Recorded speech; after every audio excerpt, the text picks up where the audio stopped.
and it hits me, oh my gosh, this is that triangle. You know, there's explanation for everything that occurred in the Rendlesham Forest incident that doesn't involve aliens at all. It was completely silent. It comes right over our heads. He saw a classic flying saucer really standing in the clearing. He turned over to my father and held his hand, and he looked in his eyes and he said, "We're not alone." Welcome to Podcast UFO for our live show.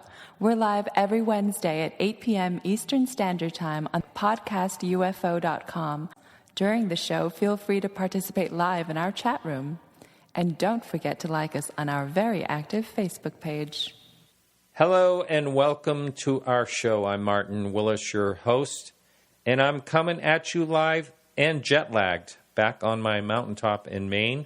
And our guest tonight is Ken Pfeifer, and we are talking about UFO photos tonight. But before our guest, we have Alejandro Rojas coming up with the news in a minute.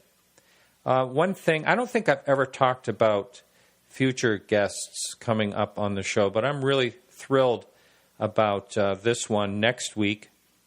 And that's not at all to take anything away from our guest this evening, but I do want to mention this for a couple of reasons. It's going to be the first radio show interviewing Chris Mellon of the Department of Defense, former Department of Defense. He will be on next week. And you may remember him with the recent article interview at the Huffington Post with Leslie Kean.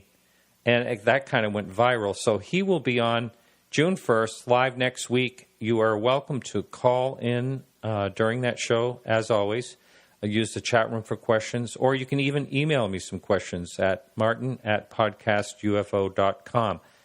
Now, if you haven't seen that article, I do encourage you to read it. Easiest thing I can tell you right now is just to go to Google and type in Chris Mellon UFOs or Chris Mellon Huffington Post, and Mellon at MELLON, and you will see the great article and interview that Leslie Kean did.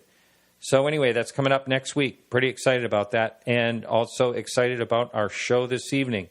I want to thank all of you listeners who support the show, and if you can't support the show, we still appreciate you in every way, and you can listen to the whole show for free right here every Wednesday at 8 to 10 p.m. Eastern Standard Time on podcastufo.com.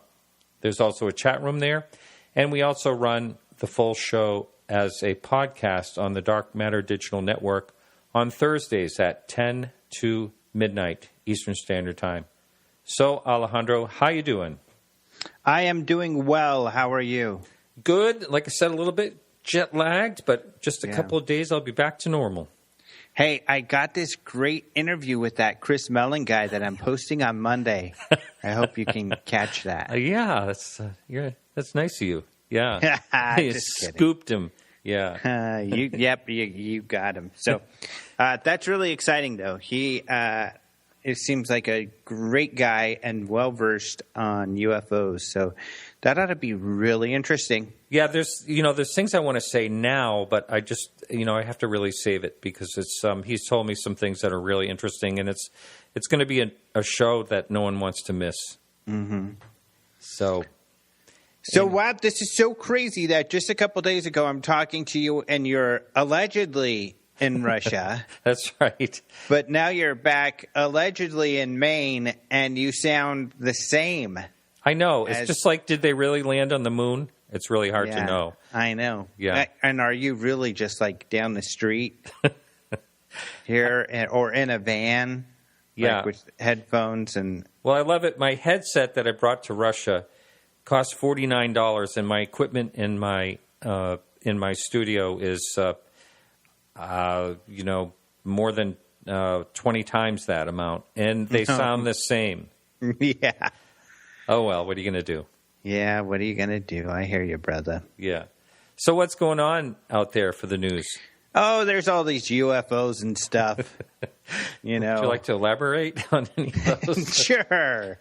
So, yeah, there's one video that's kind of going around that is a lot of fun, and this was a MUFON report in Fairbanks, Alaska. The video was captured at 3 a.m. on May 13th, so just recently. And it is pretty strange. The witness says they were on patrol, so I'm guessing they're a security guard. I don't see that, that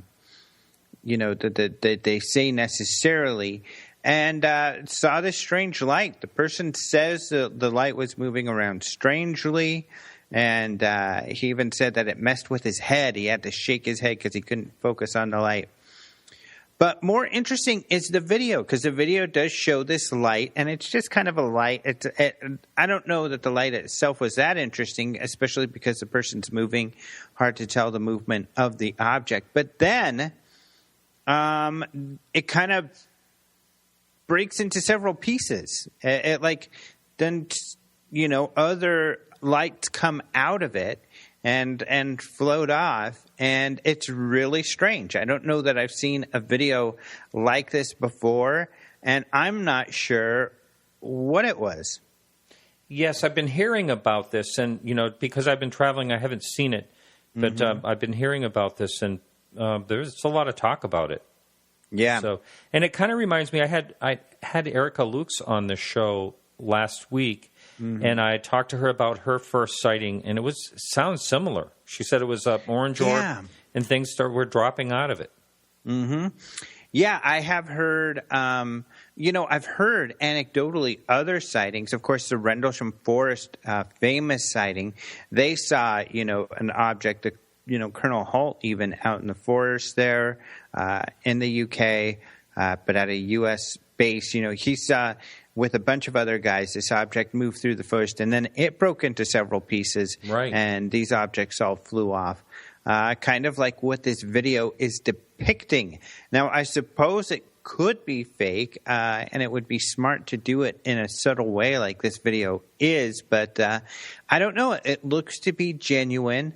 It's still under investigation by MUFON, so it's interesting. So now, have we heard anything about Mark D'Antonio taking a look at this? No, that's a great question because he is very active in the Open Minds UFO News forum on Facebook, and I haven't had a chance to comment or ask him what he thoughts, and I don't think I saw any comments. I haven't yet from him on that, but you're right. He is, of course, MUFON's photo and video analyst, and he always is making us, upsetting us by coming up with prosaic answers to these exciting videos.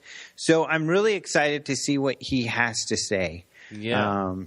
Because I can't figure out what the heck this thing could be. I know. And you're right about Mark. He's only seen one that he said is, all he'll say about it is very interesting.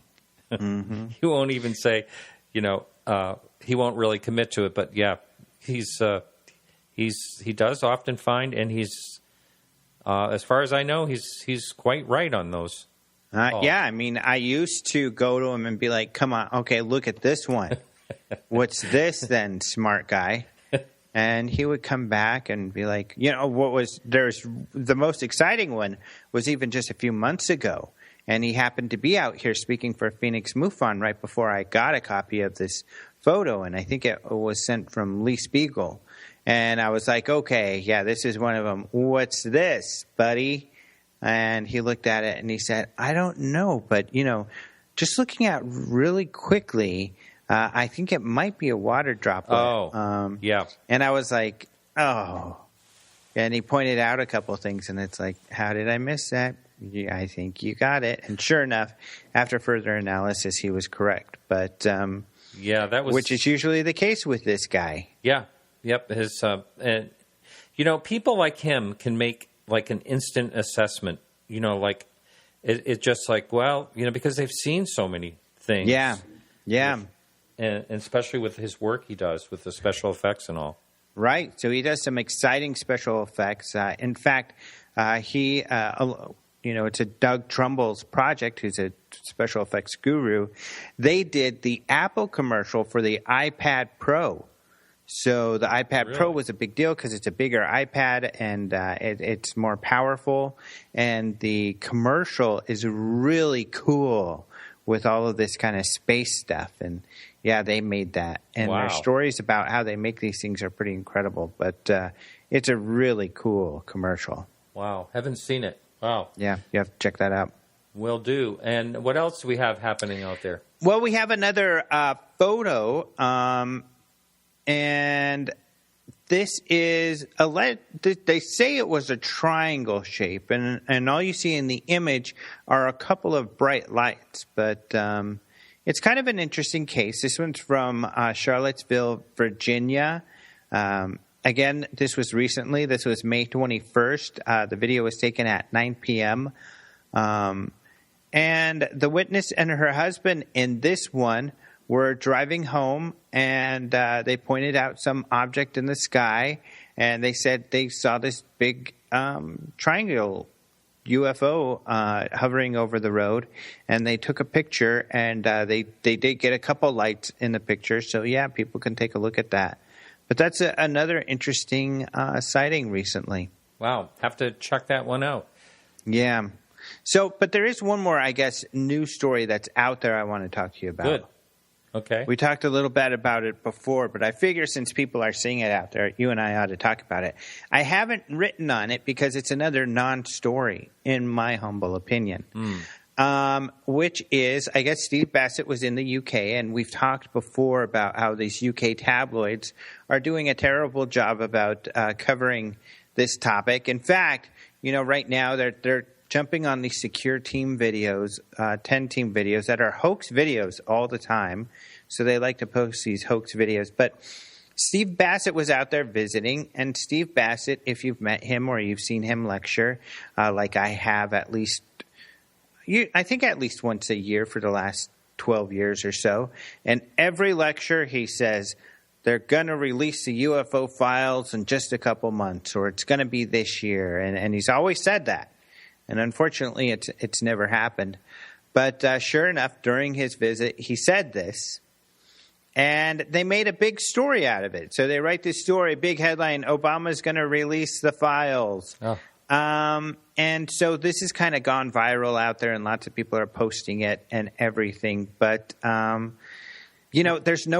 source is Stephen Bassett, who's been saying this for years. So I think Stephen Bassett is great what he's doing. I mean, mostly what he's doing out there. He's done some great work, and he's definitely getting people excited and talking about all of this. But unfortunately, he's just a very enthusiastic person, and he's very hopeful, and he always feels we're on the brink of getting UFO disclosure. But if you see this story out there, unfortunately, there's nothing that's really based on coming out of the White House or anything. This is Mr. Bassett, again. But, it shows the tabloids how blowing a comment like that out of proportion gets viewers. And so it's gotten a lot of attention, this headline. Yeah. It's a responsibility of any journalist to do fact-checking, and yeah. It's just, I understand a tabloid is different, and they overdo things just for, to make it go viral. But now, there's going to be a lot of people that are going to be reading this for the first time and not knowing anything about it. It's just going to... I've gotten several people asking about it. You probably will too. And just to make people aware before they ask. I mean, and it happens a lot. The UK tabloids pick up our stories often, and they'll often make assumptions and changes to the story, and they'll add inaccurate information, just trying to get the story out quickly. You'll notice that a lot of these, like the Daily Express or the Daily Star or the Daily Mirror, those are the three big ones, or the Sun, they're trying to write like a UFO story every day, and so they don't really check their facts, and they make assumptions, and then they make a story that is accurate, inaccurate. Or unfortunately, what they've done recently is taken stories and they write it as if it's their story, and they did the interview. So they did this to Lee Spiegel recently, where they just took his name out or any reference to the Huffington Post out. Jeez. And they did this to Leslie Kane with your upcoming guest, with Chris Mellon. The Daily Express wrote up about Chris and his statements, didn't mention Leslie, didn't I mention saw the that. Huffington Post. Yeah. It's really unfortunate. It's unethical, and it goes against what you're supposed to be doing as a journalist. But and there's some misquoting, and there's there is some assumptions made there that are not correct. And one of the things Chris wants to do when he's on the show next week is to clear up some of those things that are out there. Right. Yeah. When I wrote my story, I had he gave me a clarification that was not clear. Right. Well, hey, thanks so much. Hey, no problem. Thanks for having me. I'm glad you made it back safely.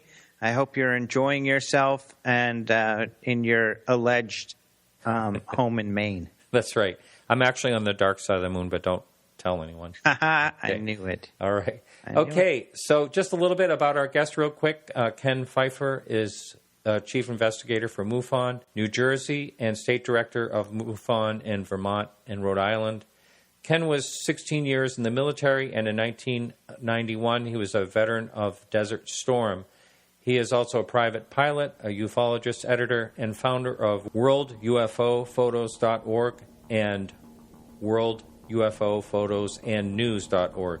All right, so hang in there just for a quick minute. We'll be right back with Ken Pfeifer right after this quick music break.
Well, Ken Pfeifer, welcome to the show. Martin, hi. How you doing? Yeah, thank you. Thanks for having me on your show. It's an honor. Oh, you're very welcome. I'm looking forward to it. I actually ran across your website and was really intrigued by some of the photos on there. But first, before we get into that, can you give us your background and what sparked your interest in the very beginning? I don't care if it was 2 years old. You can tell us the whole story. Yeah, I was basically raised in a little town called National Park, New Jersey. Now, of course, National Park, New Jersey is right on the Delaware River across from the Philadelphia International Airport and the Philadelphia Naval Yard. So I've been looking up into the sky all my life, as a child. And as a matter of fact, we stood on our front lawn there and watched Sputnik fly over on October 4th of 57. I was out there with my mom and dad, and we watched this thing fly over. We were standing there in our front yard. So, these little things like this is what really kind of piqued my interest. And I've been a stargazer all of my life. And after I retired in 2000, I decided to do something about it. And, of course, I heard of MUFON. I started working for George Fowler. I'm sure you're familiar with George. He's my boss. In New Jersey. So, I've been doing UFO research now since I think I started around 2006 is when it all started for me. Wow. Very interesting. So the Sputnik, that's amazing. You were actually out there. We had a discussion about that. I think it was just last week or perhaps a week before, and how someone was stating that there was a satellite that was an unknown satellite that was up there, because Sputnik was 57. Then the next one was the U.S. in 59, I believe. Not really sure. But anyway, have you yourself had any UFO sighting? Yes, I've had 6 UFO sightings, and I have a close encounter at Area 51.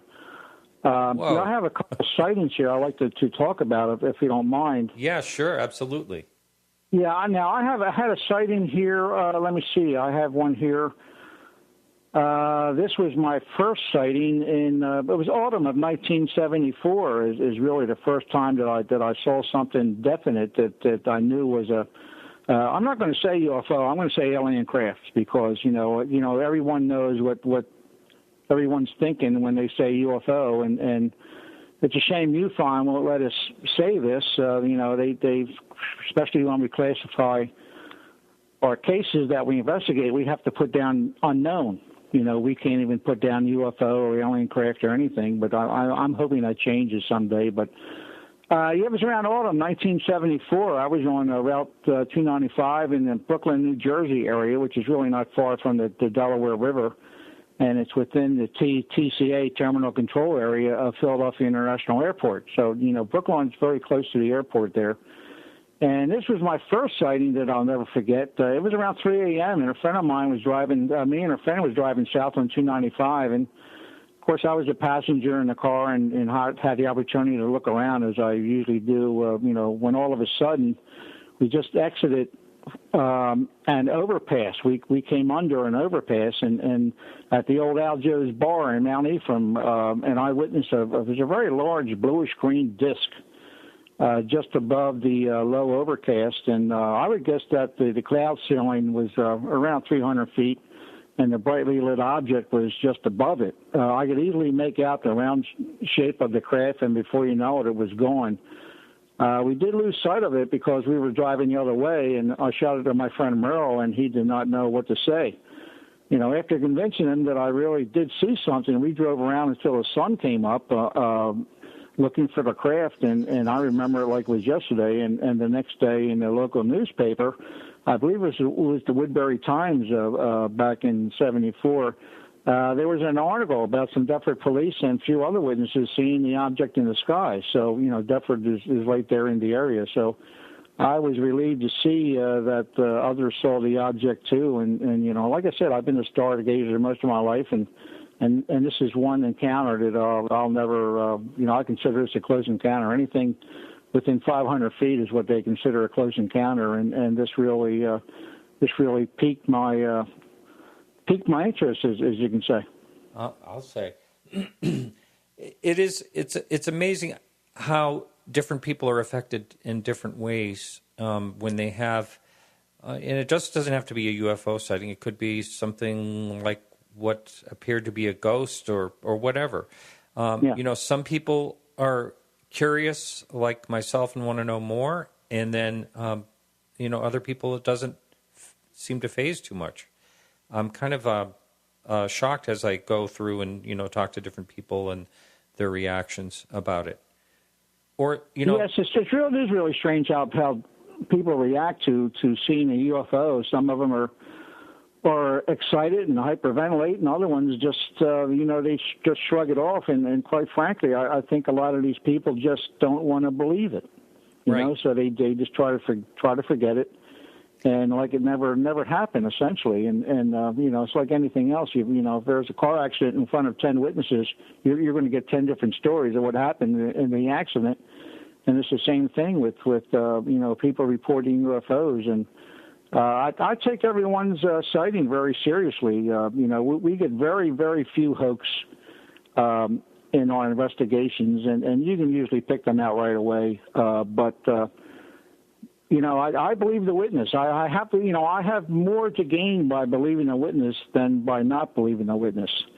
Mm-hmm. And, part of one of our, Steve Hudgens, he's the, he's the director of investigations from MUFON. He's been doing a pretty good job. And also Jane Harzan, of course, he's the director. And Steve Hudgens, he's been initiating a lot of new training programs, and the new MUFON University, which is starting to come about, and so they're doing a lot of things in MUFON that are really helping the investigators and also people who venture onto their website. That kind of helps them understand what's going on here in the UFO community. So I'm excited about it, and it's getting better, is what it is. Do you think that Do you get a lot of the Chinese lanterns or drones or anything like that? You know, you were saying that, you know, you don't have very many hoaxes, but I was wondering about the other rise in what you hear of these days is a lot of people are mistakenly seeing either a drone or Chinese lanterns. I mean, do you get a lot of that? No, not a lot, I would say. We get people who, most of the sightings we get, you know, people see a red orb or a red orange in the red or an orange orb in the sky. You know, the description they give us is you know, not like a Chinese lantern would be. You know, it would basically be floating with the wind, and you know, a lot of these orb sightings we get, you know, these orbs are zigzagging all over the sky, and they're making all these strange maneuvers, and these are things that the Chinese lanterns cannot do. So, every once in a while, we do write off the cases of, you know, IFO, identified flying object, but I would say 9 times out of 10, you know, since I don't like to guess. You know, it would be easy for me to guess and say, oh, it was you know, Chinese lanterns, it was fireflies, it was the ISS flying overhead, it was ball lightning. You know, this is guessing.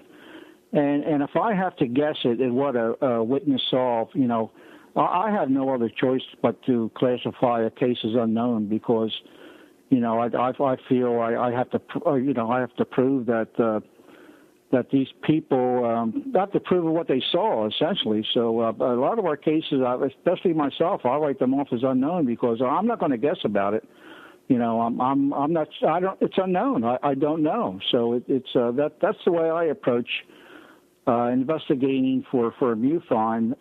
Like I said, I'm the chief investigator for MUFON in Jersey and the state director for MUFON in Vermont and Rhode Island.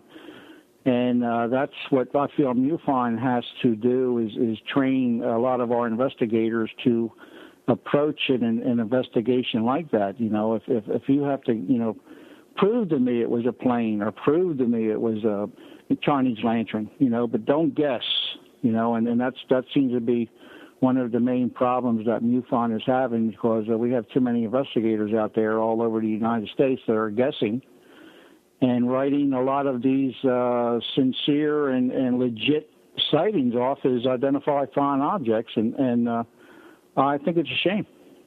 Yeah, that can happen, and you know, that's I've heard of that, you know, cases being closed, not by MUFON per se, but of them just saying, you know, something like it was Venus. That's it. You know, that's more like on what you hear a skeptic might say. And you mentioned Mark D'Antonio. Me and Mark, we've been going back and forth for 10 years now.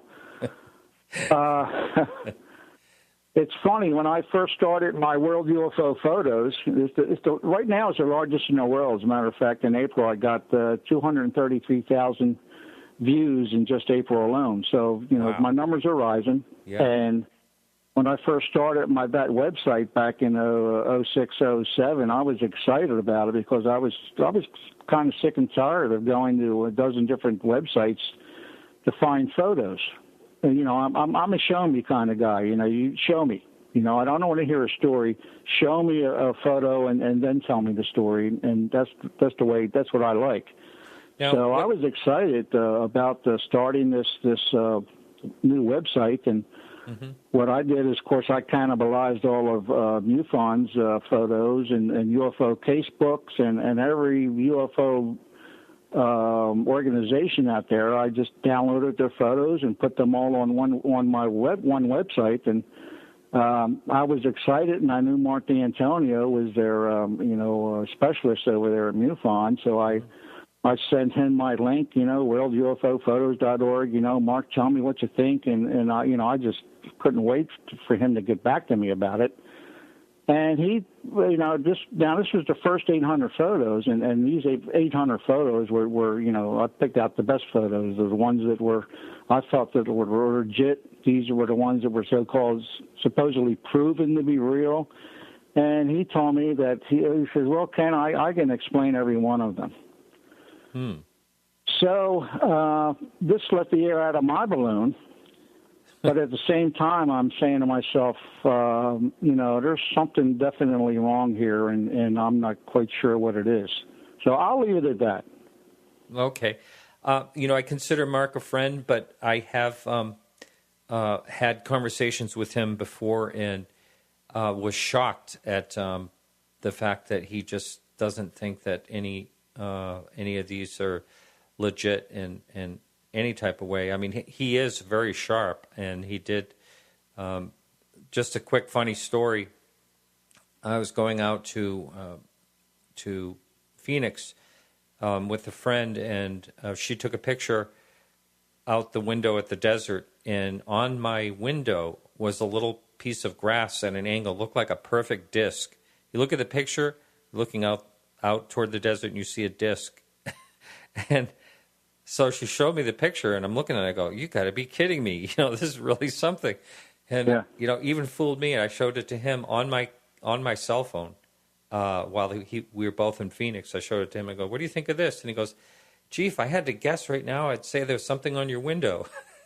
So, well, you said the word guess, and, that kind of sums it all up for me. No, Mark is very intelligent. I see him on TV all the time. As a matter of fact, I saw him on a show last week, and every time he comes on, I got to turn the TV off because I want to jump through the window. But he was on TV, and he there was 3 or 4 things that he didn't debunk.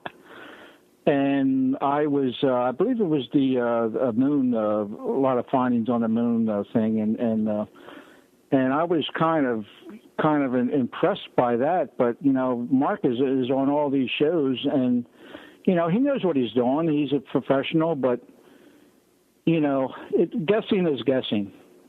And, that's the way I look at it. He's not showing me enough proof that, how and why he's coming up with some of these conclusions that he does. And I think he's too quick to write something off as a bug, a bird, a Superman, whatever. And it irritates me is what it does. And another thing is I'm really kind of surprised why MUFON would even have him on as a analyst for photos, but and I've always said too that with the many conferences that MUFON has had in the past and even coming up here, why they never have had a photo presentation at their conference. It's like the Audubon Society not having any photos of birds at a conference. It doesn't make any sense to me. And I've had the privilege of doing a photo presentation a few years back at the out there at the Baltimore Washington Airport. We had a conference out there. It was a separate organization. And as a matter of fact, I'm coming up here in the next month or two. I'm going to be doing a photo presentation for MUFON, Pennsylvania, with John Ventry. He's coming up with a conference up in the Valley Forge area in Philadelphia, and he asked me to do a photo presentation, which I'm just thrilled about doing that. But I'm just wondering why MUFON hasn't had someone.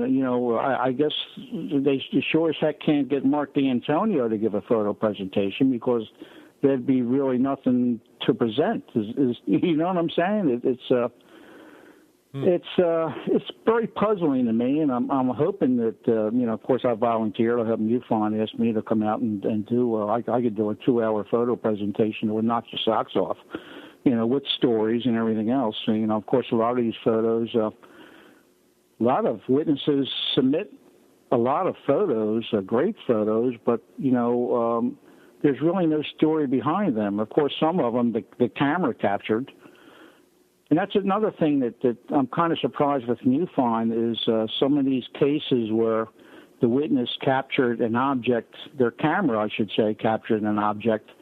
How can we investigate these cases? I don't even think these cases should make it into the MUFON CMS system because how can you investigate a dot on a photo, especially when the witness didn't see it? So. But it's good for me because I get a lot of photos, photos of UFOs that the camera captured, and I could see why because today's cameras in the old days when we had the SLR single lens reflex cameras, had the viewfinders. You can look through the viewfinder and you see exactly what you're taking a photo of. But today's cell phones and even some of these cameras with the little screen on them, you really can't see what you're taking a photo. I mean, you can see outlines of what you're taking a photo of, but you really can't see anything in the background. And I think a lot of people have captured alien craft in some of their photos, vetting photos, you name it. They've captured all kind of crafts in their photos, but it's a shame there's really no story behind the photos. But I feel a lot of these things are real because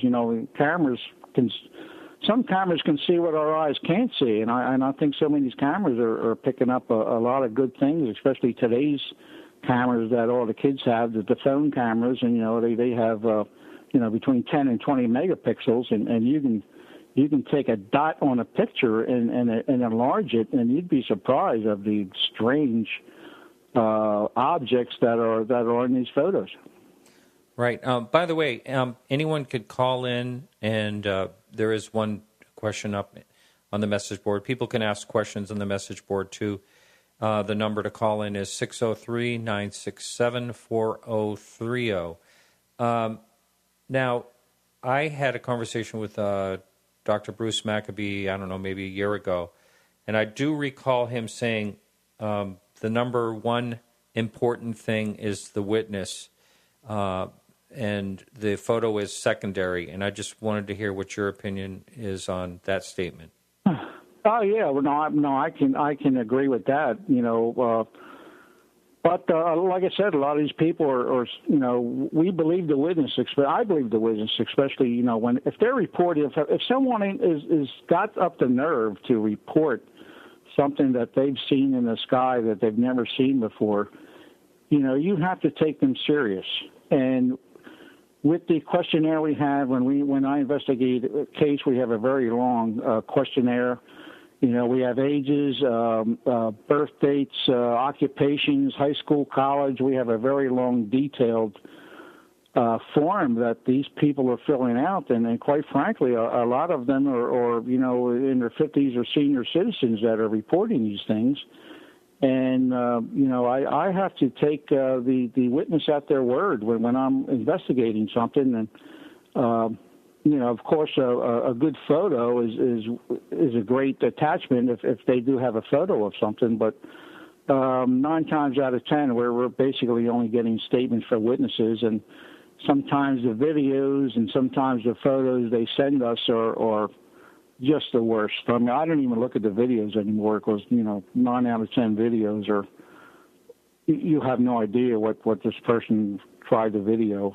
And then some of the photos are just some of the worst you can ever see. But sometimes we get lucky, and these people are sending things to us that I think a lot of them saw an alien craft in the sky, and I'm just thrilled to death that they were able to report this to MUFON. Yeah. Now, up on the message board, a lot of people were talking about how easy it is to fake pictures, and I think it's only going to get worse myself. And so how does someone like you try to guard against, I mean, you don't have anything that I saw right off the bat that looks like a fake CGI or something like that. But how can anyone of us guard ourselves?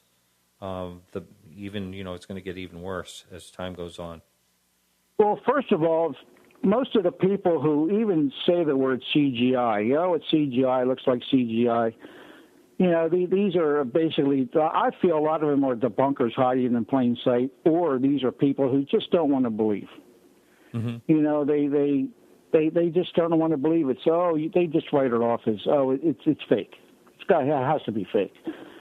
But, with a photo, what you can do, you can spot some fakes, and I've done that in the past, and I still do today, of course. And, of course, enlarging the photo, if you enlarge the photo, you can see that the pixels, come in as a box sometimes around these photos that they try to crop in or add copy and paste into a photo. We also have EXIF information. That's exchangeable information. A lot of people don't realize it, but on your phone, on these digital cameras, there is information that is attached to every photo you take. And if you right-click on a photo, if you download your photo to, I download the photo gallery here on my HP laptop, desktop, and if you right-click on the photo, a lot of information will come up. Now, depending on the camera that you have, there's even some digital cameras out there that will give you the longitude and latitude where you were standing when you took the photo. So sometimes looking at this EXIF information, exchangeable information on each photo, we can sometimes spot, something strange. Maybe the dates are way off. Somebody's reporting this sighting last week, and here the dates on the EXI information is 2012. So there's ways of now myself, I don't have the expensive equipment to analyze all these photos, but basically my job is I'm putting these photos out there. I'm letting you do the research. I'm going to let you check it out and Google it and see see the story behind each photo. I'm not going to do the job for you. You're going to do it. I'm just putting the information out there is all I'm doing. And, of course, there's a lot of photos that don't even get on my website, worldufophotos.org, because, you can tell that, that some of them are bugs or some of them are just ridiculous. Some are CGI. Things like this don't even I've deleted thousands of photos that just didn't make the cut for my website. Now, do you have... just because I don't have it up here in front of me, do you have places where people can comment under a photo? Is that an availability?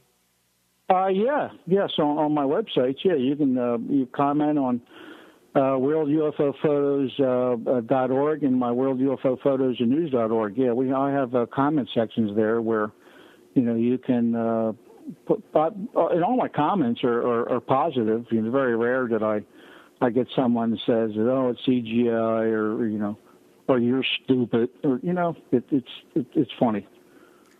Yeah, there are those people out there that will, I love it.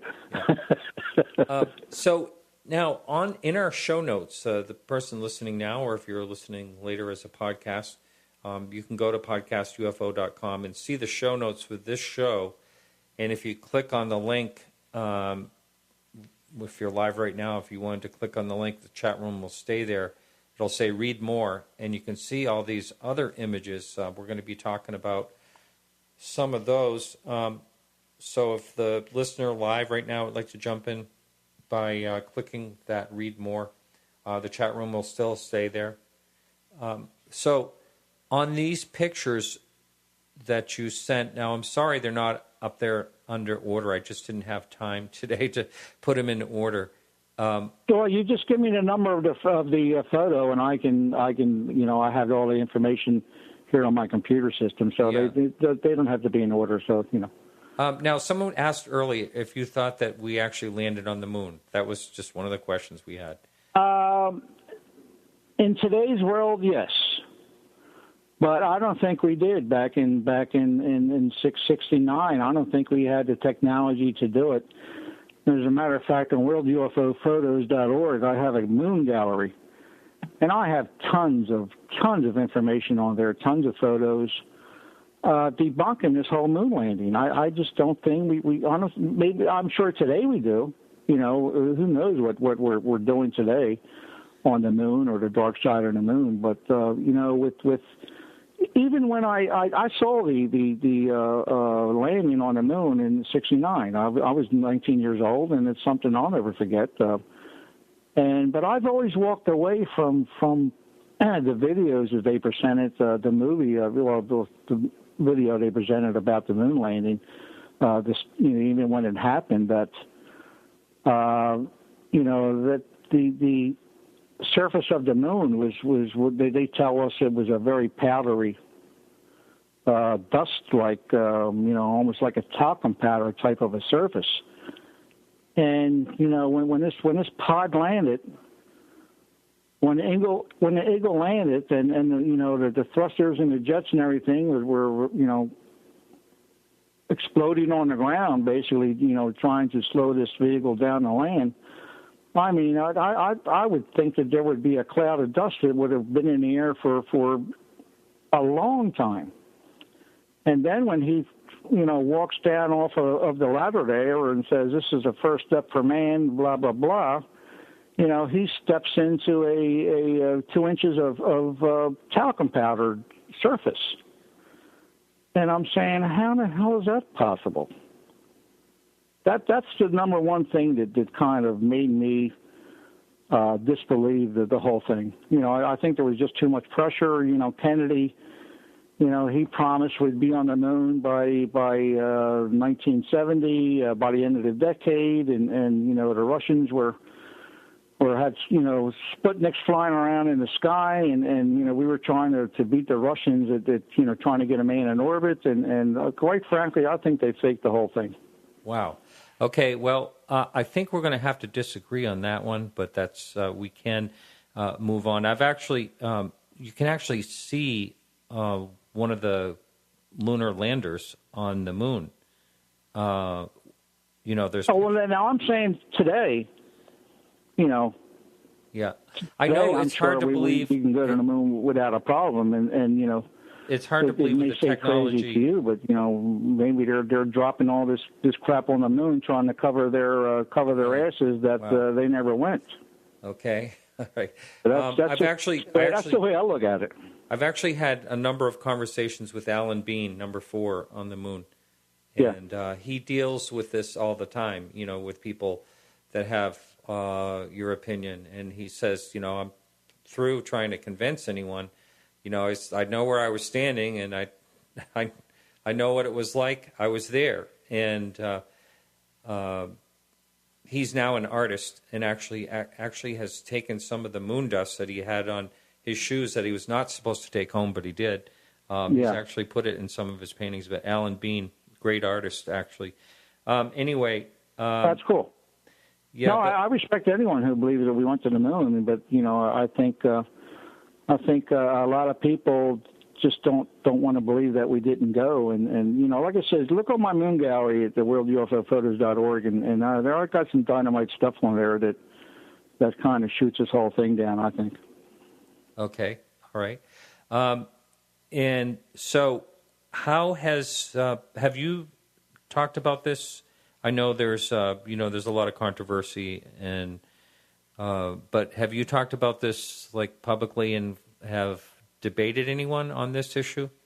I've talked about it on the radio many times. I've been on many radio shows, and every time somebody brings it up, I tell them how I feel and how a lot of other people feel. You can Google fake moon landing on the computer and read for days of all the people who don't agree that we went, and some scientists and people that. People who had really nothing to lose by saying that we didn't go, kind of. So yeah, I've heard the Stanley Kubrick and all that, but I think that anything that's incredible that happens, no matter what it is, bad, good. I mean, there's people conspiring against the Sandy Hook saying it never happened, and 9/11 was an inside job and all that stuff. And I personally, I just don't want to get into any of that because I don't. No, I understand. I don't buy into that myself. But it's basically like this first photo I was going to talk about, the one about the alleged photo of an alien disc on an aircraft carrier. I mean, this thing's been kicked around. I thought it was very interesting. Like I say, I'm putting this information out there for people to research. People to basically come up with their own conclusion. I'm not an investigative. I'm not here to prove this or prove that. My job is to put the information out there that I feel is real. Okay, and what number photo is that on the? That would be photo 1. Photo 1. Okay. Yeah, it's a disc on an aircraft carrier. Okay, it looks. Is this this is a likeness or something? No, it's supposed to be a real thing. That's supposed to be a real photo? That's what these people are claiming. Not me. I'm just, like I said, I'm just putting out there with what I pick up, and part of it is, the Navy, I guess, debunked it in their own way, by cropping out the saucer on the deck and filling in the deck and even putting the ship in the background. So, you can go either way with who, why, and if someone photoshopped or did a CGI on this photo. But I got a story behind it. If you want me to go with it, go for it. Yeah, the photo doesn't. To me, I don't know. Maybe it's just a copy of it right here, but it. No, it's an old photo. I mean, it's a. I mean, it almost looks. Well, part of it looks photo, like almost like a drawing or something. Well, I don't know. Now, it says here that an alleged photo of a flying saucer landing on the flight deck of an aircraft carrier is genuine, according to William Tompkins. He's a retired aerospace engineer who had a four-decade career with leading U.S. corporations up until 1984. The timeline was just before the Vietnam War, and it was on the USS Coral Sea. Now, I've read reports where this was on the USS Roosevelt, so there's a controversy right there. Tompkins' career began with service as a naval intelligence operative from 1942 to 1946, where he provided intelligence briefings to select U.S. aerospace corporations about anti-gravity spacecraft being secretly developed in Nazi Germany. He had supplied several documents supporting his claims that he had assigned such a convert mission and operated out of Naval Air Station San Diego. Tompkins discussed the photo in a rare interview on May 4th. I believe it was on Rents. I think George Fowler was on at the time, and claimed that it was taken from one of what were regular incidents on U.S. naval aircraft carriers, landings by friendly Nordic extraterrestrial UFOs. Now, that sounds way out there to me, but quite frankly, Martin, I really, these days, I think anything is possible. I mean, if one of these alien craft exist, if all the photos I have on my website, I got over 9,000 photos, if one of them are real, then anything is possible. Continuing here, it says it's one of quite a number of Nordic extraterrestrial UFOs. Okay, hang on just a moment, if you would, please. We do have a caller, a caller on the line. Hello, caller. Oh, he hung up. We just lost him. Oh, okay. All right, caller, you're welcome to call back if you'd like. I know I interrupted you, and if you wanted to continue, we don't have to stay on that particular photo, though, because there are some ones that that to me looks, in my opinion, as someone that does a lot of appraising, and I'm a very visual person as far as that goes, and to me that doesn't, I know there's quite a story with it, but to me, there's something really fishy about that, and I'm going to say it looks like a drawing. I don't know. It's again, we're guessing. So, yeah. But like I said, if one of these alien craft exists, then quite frankly, I think it's anything possible, especially with our military. But this is up for the viewers and anyone else who sees this on my website to decide. But it was interesting, that's for sure. All right, I want to talk quickly about, we're going to be bouncing around a little bit with these numbers, but number 9 is the King City, Oregon. Looks like an orb to me. And by the way, for the person that was calling in, please feel free to call back. I couldn't connect you. But anyway, so that was taken on the 2nd of February this year? Yeah, February 2nd, 2016, in King City, Oregon. I wanted to present this photo because this is, quite frankly, it's it's a pretty good example of the kind of orb photos that we get. It's a little blurry. I probably could have enhanced it and made it a little bit better to view, but a lot of these photos I try to keep as original as I can. But basically, the story behind this was I was sitting on my apartment balcony after dinner and having half a cigarette, messing around on my iPhone and occasionally looking up at the stars. I can't remember how it came to my attention, but I noticed the first bright object and suddenly realized it didn't look like any kind of known aircraft or anything. So I immediately turned the video filming function on my phone to film it. I started filming it, and after a minute or so, I believe, I decided to grab my husband inside to tell him to come watch with me. Everything said is in the video. He came out to watch it with me, with my two sons, age 9 and 12, came out as well to watch. You can hear them all commenting during the video. Unfortunately, my iPhone completely sucked at capturing how bright these objects were and didn't even pick them up at the end, but I still couldn't help but film it because it was so odd-looking. So first I saw the one object glowing very brightly, and then a second object came up near it. It both seemed to pulsate, I guess would be the right word. They didn't seem to be following general laws of gravity or propulsion. Quick redirects, slight morphing of shape, extremely quick movements, and then hovers. So that's telling me right there it's not a Chinese lantern. Yeah. The third object was visible for a brief moment, but quickly disappeared where the other first showed up. We lost sight of them because they simply disappeared into thin air. They seemed to pulse out. They looked like they were made of fire, but not burning in a fire way, almost like a glowing coal or something. It's very difficult to explain. They were completely silent and behind some very tall fir trees for a good portion of the sighting. It was hard to tell how far away they were or how large they were. Their apparent size was a tiny bit smaller than a pea. So I guess if you were holding the pea out between your two fingers, that was probably about the size of them.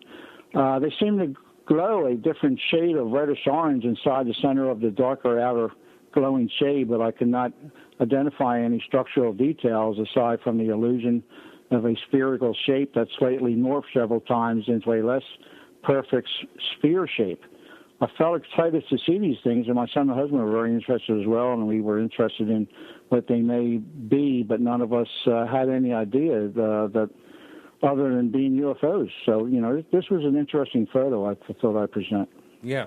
Hey, we have a caller on the line, so hang on if you would. Caller, thanks for calling in your name.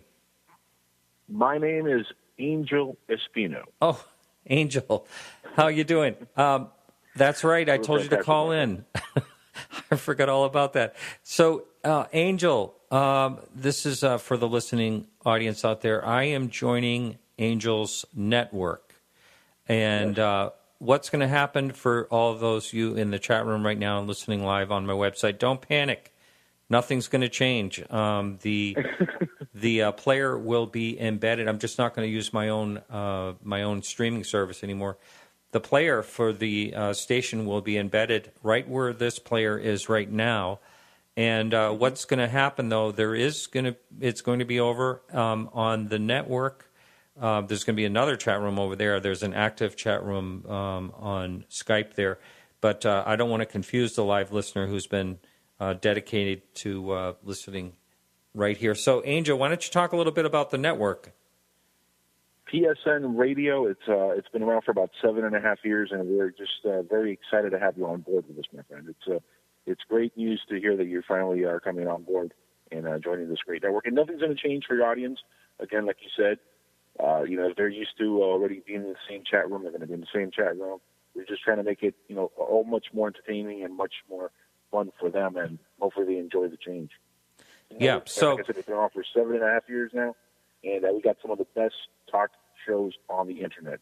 And with your show on there now, I think taking it to another level, my friend. And I believe the player will be on, so someone could actually be on my site on another night and be listening too. Is that right? That is correct. Yes, sir. Yeah. So anyway, so that feed will be up before the show next week. and we have the show. Now, I don't know if you were listening to the guests at all, or if you had any questions, or you just if you just came on to announce that. I just called to announce that, but I was listening while I was, on hold, and it sounded fascinating. I didn't hear the beginning of the interview, so I want to go back now and listen to the entire podcast.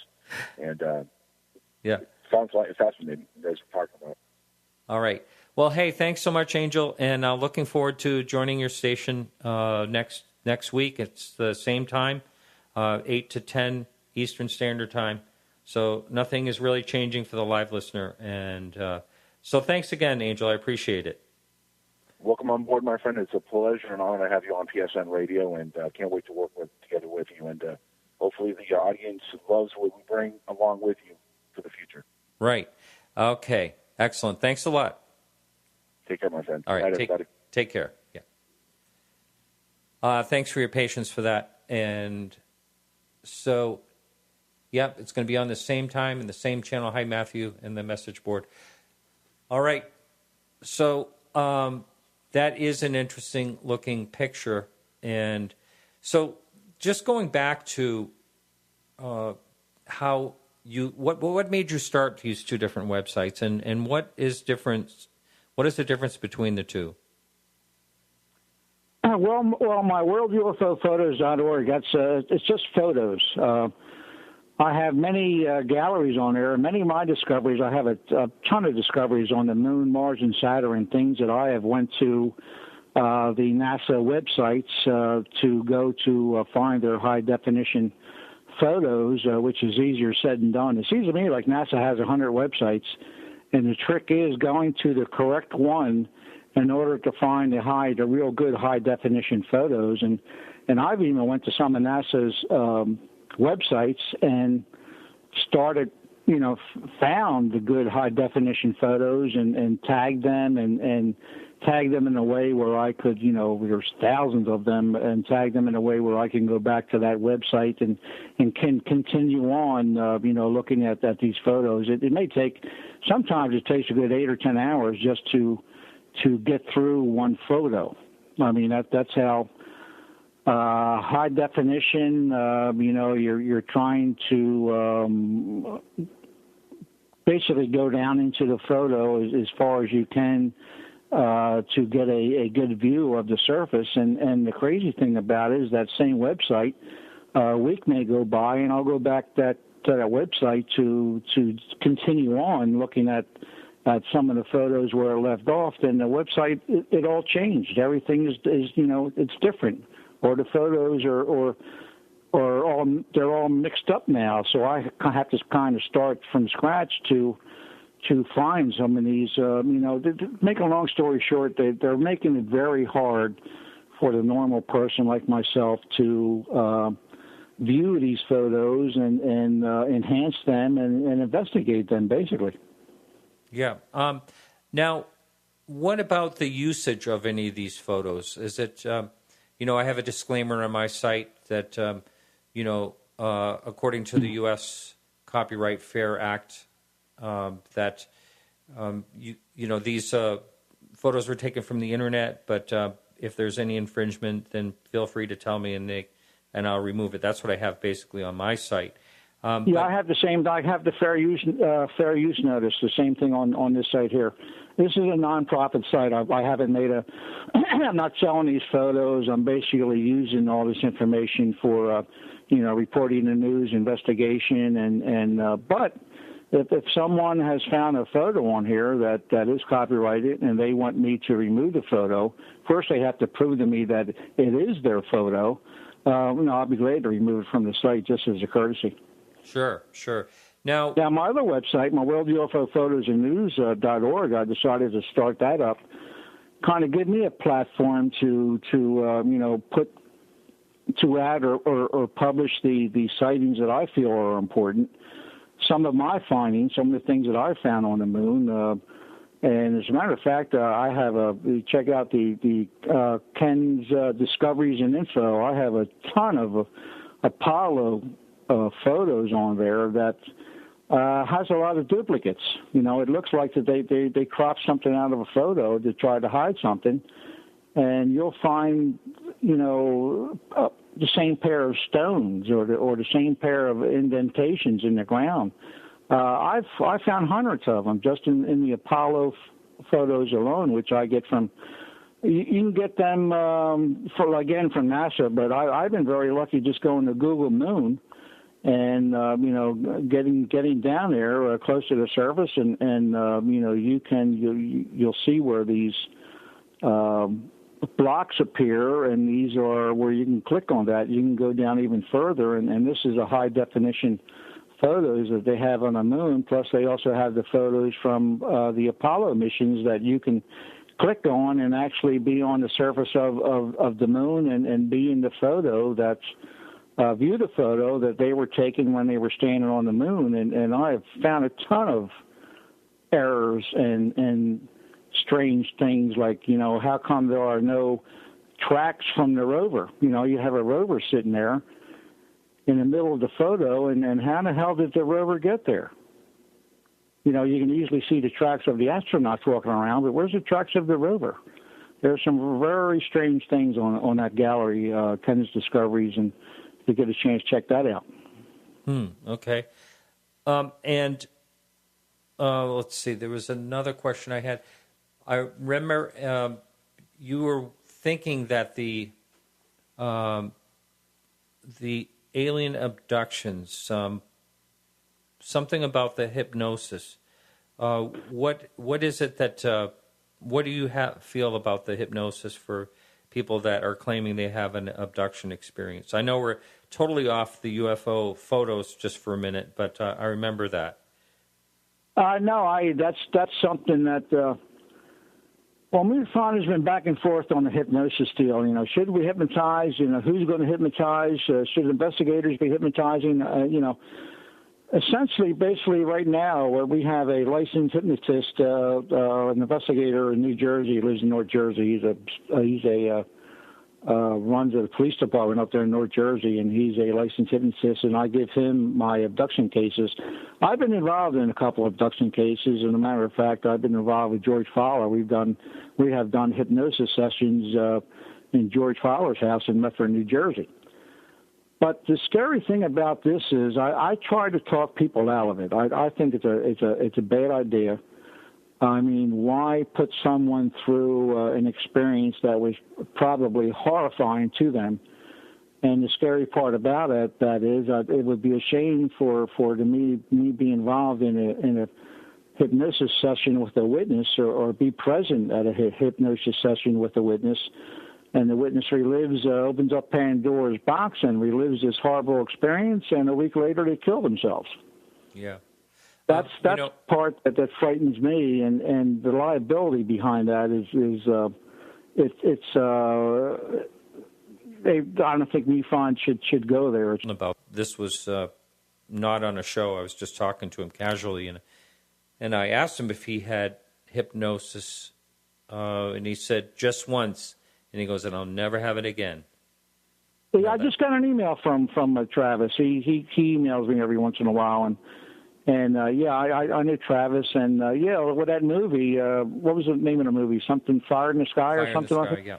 Mm-hmm. Oh, it was an incredible movie. I mean, I've never met Travis, but I look forward to seeing him at these up and coming conventions that's going to be happening. But he's everywhere. It's.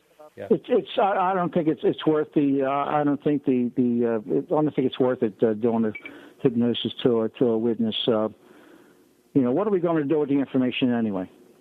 And that has been gained so far has really solved anything, if there's anything to solve, No, I don't think it's made really an impact in disclosure. I mean, that's another story. I hope it never happens. I think the stock markets will crash. I think people will be jumping out of windows. I think that some religions will crumble. I don't think people will be able to handle the truth, essentially, because I don't know if you realize it, but I feel the UFO community is very, very small. I would say the UFO community is possibly 1% of our population here in the United States. Well, we've got 330 million in the United States. 1% is 3.3 million people. I'm sure we have 3.3 million people who are like myself, who believe in these things and have had sightings, and people who, if President idiot Obama gets on the TV tomorrow and says, "Hey guys, guess what? Alien beings have been visiting our Earth here, and we're in contact with them." I don't think any president would ever want to touch that. I mean, he'd have too much explaining to do. Well, there would be. I've said that too. They would have a lot of explaining to do of why they covered it up and all that. I personally think that we are kind of being nudged in a way that would make it softer. In other words, Kepler's finding, planets that can possibly support life. The Vatican saying that, are coming to grips with it's possible there's extraterrestrial beings out there, which I think was a pretty important and big step. So I'm not sure. I think that we're being eased into the fact that I don't think things will crumble. I think there'd be isolated cases of people that may do things you mentioned, but we may never know. Well, if you want to make a killing in the stock market, I would invest in guns, because quite frankly, I think that's the first people's going to say is I have to buy a gun. Now, what the hell they're going to do with it, I don't know, but things will change, and I think it's going to be for the worst. Yeah. Question up on the message board. Let's see. I'm trying to understand exactly what that means. Fowlers. Can our guest give a summary of abduction story from Fowler's hypnosis? No, not from the investigations. I don't. I'd have to get the witness permission, and that's another thing that I won't touch. But I'll tell you what, I have a great story here. As a matter of fact, it's on my website, worldufophotosannews.org. You can look all the stuff up on my website, World UFO Photos and News. But I have a great alien abduction story here in Missouri. It happened August 10th, 1930. If I can read this off if you like. It's up to you. Yeah, 1930. You can just say it in a conversational way if you can, or is it? Yeah. Now this was I like to read because I don't want to mix up facts or say the wrong name, or basically what I'm doing is reading right off of my website. Oh, okay. Yeah, but basically this witness is 96 years old, and she's very sharp. And she lives outside of Piedmont, Missouri, on a farm that's been in the family since the 1850s. And she lived there with her mother, father, granddaughter, and siblings. And when she was a kid, whoever was the youngest had to sleep on the sleeping porch of the house. None of us wanted to sleep there because the little people would visit us, and we were all afraid of them. She says there, I remember that my mother and grandfather told stories about the little gray people who visited the farm at night, and that the stories were in the family since before the Civil War. So apparently this has been going on for many decades. One night in particular, when I was 10 years old, I was lying in the bed on the porch, and I saw a gray being with big eyes walk up to the window and look inside at me. She says she was frozen in fear. He just kept looking at us. The next thing I knew, there were three of them, all about 4 feet tall with no hair, big black eyes, small nose and mouth, and thin, standing next to my bed. And I remember thinking that I had no idea how they got inside. She says here that I was even more afraid and wanted to pull the covers up over my face, but couldn't. I didn't know what happened after that. The next morning I woke up and they were gone. They never appeared during the day, only at night, and I never saw a craft of any type, but sometimes late at night we could hear a humming sound coming from the low depression area around the pond about 100 feet from the house, but never went to look and see what it was. I think we were afraid to, and we also often saw small white balls of light in the yard and around the farm at dusk and after dusk, but never knew what they were. The lights were about the size of a softball, The whole family was sure to be inside after dark, and we just didn't play outside after dark. The older family members made sure we came inside, and I think back on this, it must have been because of the little people who would take us. This is the term my mother and grandmother used, and would say that the little gray people would take us at night, but always brought us back before morning. It was almost like talking about fairies or something magical. There was this was our little secret. It was not something we spoke about to other people. We kept it to ourselves, and still do to this day. So this is a basic statement from her, and this is a MUFON case, as a matter of fact, and this was August 10th, 1930, Piedmont, Missouri. So this is a 96-year-old lady who was claiming that these things were around in 1930. And quite frankly, I think these alien beings and alien craft have been around for millions upon millions of years. Well, I've said that, too, before in the show, that I don't think that the time element really matters that much as far as developing civilization and when you really think about out in the cosmos, when all these intelligences could be, millions of years advance of us, what does a million years here and there have to do with anything? That's right. So, I will totally agree with you on that. But interesting story, and this was submitted to MUFON, and the woman claimed that this started back in the 1930s, just basically, and then accounts in the family of prior to that. Do you know when this lady actually submitted this? I could find out. Now, what has MUFON has done, and it's a good idea, is I can only find phone numbers and emails for my state, New Jersey. But if I was to go to Piedmont, Missouri, I can't contact a customer. I wouldn't want to anyway, because I wouldn't want any investigators from MUFON from Missouri, wondering why I'm calling their witnesses. But I could find it. I'm not sure when I'm assuming she probably reported this to MUFON within the last week or two. Oh. Yeah. Oh, this is fairly recent that I picked up. What I do is I go through MUFON's case files every day. Mm-hmm. I see everything that they get because I'm trying to steal the photos. I'm looking for the good photos. I'm looking for the good stories, and every day I go through their CMS system and pick out what's good and throw away what's bad, and it's a good way of really getting some great things and I have to believe this woman.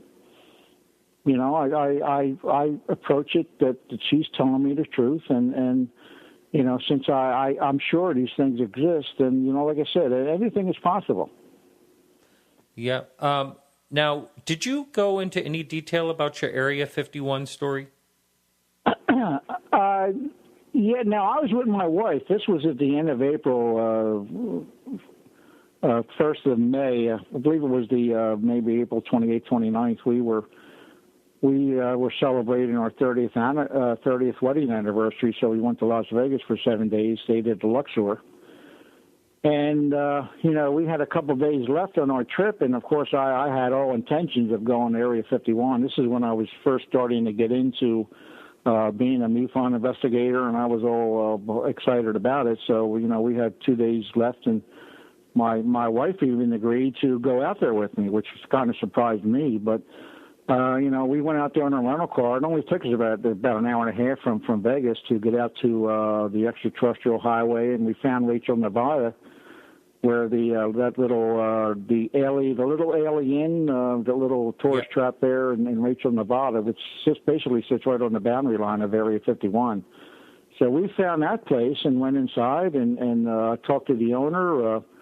It was a nice little place, had a lot of souvenirs, things like that. And I asked her in conversation, I said, I know the back dates of Area 51 are around here somewhere. And she says, yeah, we're about a quarter mile down the road. So we jumped in our rental car and headed on out, and we found the road. It was a very wide gravel road. It was well maintained for I'm assuming it was wide enough for trucks and buses or whatever, but it was a well-maintained road. And coming to find out that, from that spot to the back, Area 51 it's 10 miles.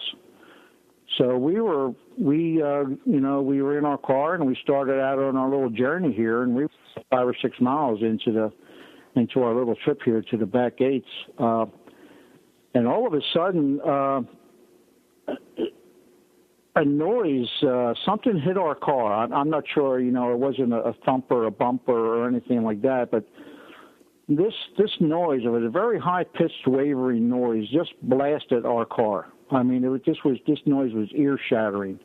May have lasted a second or two at the most. And of course, the first thing we did, we jumped down in the seat there and took a couple of minutes before we had the nerve to look out the window, which I did, and got out of the car, looked around, didn't see a darn thing. I have no idea what it was. It was just the weirdest thing that I've ever experienced. So we looked around. Now I saw some F-16s. They were probably at about maybe 2,000, 3,000 feet, but that was earlier in the day, and you'd see them every once in a while kind of flying over, and I guess they were, checking out the area for security. I'm not sure, but no, there was nothing there. We were shocked, so I said to my wife, well, we're halfway there. You want to go out? And she says, yeah. So we got to the back gates of Area 51, and there was the gates there and all the signs, don't take photos, which we did. Yeah. And they had it looked like a very large, it was more of a building than a guard shack. It was maybe about 50 feet from the back gate. So we took a lot of pictures and got in our car and didn't have any other experiences heading back. But that was one of the strangest things that ever happened to me, and I have no idea what it was. Wow. Now, today there's a lot of people talking about the types of crafts. The orbs, the triangles, the discs, things like that. Can you tell me what you are finding the majority of these sightings and pictures are today? I would say a lot. I would say half of them are orbs, round balls. They vary in size.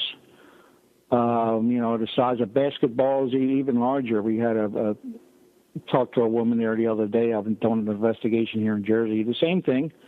She saw this very large orb. A lot of discs, a lot of triangles. We have quite a few triangle. My wife has an incredible triangle sighting in Woodstown, and both of us have basically a triangle sighting. We saw, both me and my wife saw it. It was flying over. It was following a plane that was flying over our house. Where I live in Franklinville, we are right there in the flight path for Philadelphia International Airport. So there's always planes are always flying over my house. They're normally at about, I would say, probably about 3,000 feet, starting to drop down for their heading into Philadelphia International. We spotted a triangle, small triangle, basically following one of these planes that are flying over. So, and my wife's got an incredible. She's got an incredible sighting down in Woodstown, New Jersey. She was down there. This was June 4th, 2009, in Woodstown, and she was heading to her getting her hair done in Penns Grove, New Jersey, which is on the Delaware River, about 15 miles from our house here. So she was on her way back on Route 40. In the Woodstown area, and she came up to the top of the hill there outside of Woodstown, and damn if she didn't see it was a V. She's not sure if it was a triangle or not, but it was she thinks it was more of a V type of a large object that was hovering on the other side of the road over someone's backyard. And we're only talking maybe 200 feet away. And it was just there in the air. And she said it had some rectangular white lights that were underneath of the craft. And she was astounded. She of course, she pulled off the road. She rolled down her window, and she just stood there and looked at it. No sound, nothing like that. And, of course, Route 40 is a kind of a bad road for trucks and things like that. So she decided to, of course, she didn't have her camera or cell phone on her that took photos. So this was 2009, so she just got back in her car and and headed home. The crazy part is she didn't tell me until the next day. So I found that out too. A lot of people see things, and sometimes they don't. They finally remember to tell people a day or two later, which is kind of strange to me. But no, she's very credible, and she's a believer, of course. And well, now she's a believer. Now that she's actually seen something that she's never seen before. And now Salem Nuclear, we've had a couple of triangle sightings in New Jersey, and even in Woodstown. A couple cases there. As a matter of fact, one of our investigators, he became an investigator because his brother-in-law saw a triangle in Woodstown, New Jersey, that was hovering near with some high-tension wires. And so this Salem Nuclear plant is about 16 miles from Woodstown. So all of these high-tension wires go through this section of South Jersey. As a matter of fact, I live in Franklinville, and I had high-tension wires maybe about a quarter mile down the road, and all of these things are converging into the Salem Nuclear plant down there in Salem, New Jersey, which sits right on the river. So I think some of these triangles or some of these craft are apparently they're getting some energy off of these high power lines. I think that's my theory anyway. Yeah, I've heard other people say similar things in the past, and also possibly water out of lakes and oh yeah. Wow. What would you say? Do you have like your number one favorite photo of? Yeah, as a matter of fact, that's the excuse me. That's the photo I sent to you. That would be that was the Alloway Township. Let me see. That would be photos. I think it's. I have it here on my system. Let me find it. Okay, yeah, photo 14 and 15. 14, 15, and 16. Okay. Yeah. So this was just one of my most incredible cases, and quite frankly, I think it's probably some of the best nighttime UFO photos in the world, because of course the debunkers say, well, it looks like an airplane, and with the exposure on your camera and it's nighttime, and blah blah blah. This object was stopped. It was teetering on its axis, and this is only two photos. As a matter of fact, it's the one photo is the drawing that this is the first time the witness saw the triangle. Now I interviewed this witness. He provided this drawing of the triangle that passed over his astronomical observatory on October 13, 2006 at 12:45 a.m. This guy was out there in his observatory taking, he takes photos of the moon and planets, and apparently he had some very expensive and exotic equipment out there, and he said he was confronted with an enormous object, clearly defined by ambient light, and he thought it was crashing, but as it approached his observatory, it began to rise. And this thing was barely moving forward and could not have been more than 200 feet above the ground. He can make out details of rivets and bolts in its construction. He says as the object around its nose began to approach me, he was really taken back by its brightly lit windows. I was shocked to see a humanoid form moving as if it were pacing back and forth in the large port window about 8 feet square. And he says as it got closer, the figure moved away from the window. The figure shown in the upper right side of the drawing there, it's right next to that big black box, which I'll discuss. He was shocked to see the humanoid, and as he got closer, the figure moved away from the window. The figure is shown, in the upper side of the drawing. I thought there was no one at the controls. That's what he thought. I got the impression it was getting ready to hover as its open hatch moved directly over me, and I was entertaining some negative thoughts regarding my own safety. It was at least 2 stories high with 2 large windows, port and starboard, and it had a rounded nose, and there were 3 opaque light-type structures, 2 large turbo-type structures, larger in diameter and shorter in length than those on commercial aircraft. 8 flap or stabilizer type structures aft and a very large square black container type structure protruding off center from the belly. Now, we talked about this, and you know, we basically came to the conclusion that I visualized a big black dumpster that was hanging from this enormous triangle, and we came to the conclusion that this area of New Jersey is very rural, a lot of pastures, a lot of horses, a lot of cows, and we came to the conclusion that this thing was looking for you know, some animals to abduct is the only thing that we can think of.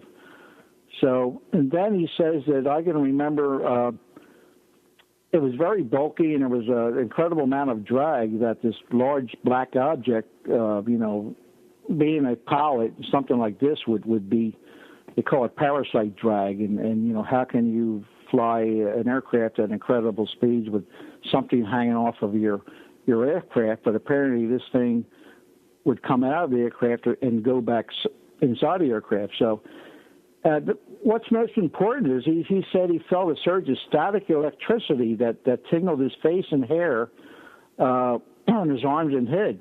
As his tail section was about to pass over me, I quickly swung the dome. He had one of the observatory domes in his backyard, and heard a low-pitched roar with the sound of bacon sizzling in a frying pan. And then suddenly it was gone. No sound. And he did a 360-degree search for it, and suddenly there was nothing there. So, you know, I had to go down. I talked to this guy a couple of times. You know, he was scared to death to go out to his observatory out back at nighttime. I mean, it took a few months. I went over there a few times, interviewed him and his wife. They were retired. You know, they were business people, had his own business. I mean, this guy was in Charles Manson and his wife. This guy was never seen anything like it before, and he was very credible. You know, I had no other choice but to believe this guy. And the strangest thing came, it happened about 11 months after, and these are the photos that he captured. Now, he was prepared. He finally got the nerve to go out to his observatory, but this time he was going to bring a portable, a small camera, a good camera, where he can take good nighttime shots. You would think he would have this equipment in his observatory, but he didn't. He only had equipment in there for taking you know, photos of the moon and the planets, but he didn't have a good camera to take photos, nighttime photos outside in his backyard, not thinking that he'd ever see an alien craft fly over. So now he has a photo. Now he has a camera. So this was September 24th of 2007, same location, case number 9111 with MUFON. This is, of course, I investigated this one, and and it says here the night of September 24th, it was brightly lit due to a full moon.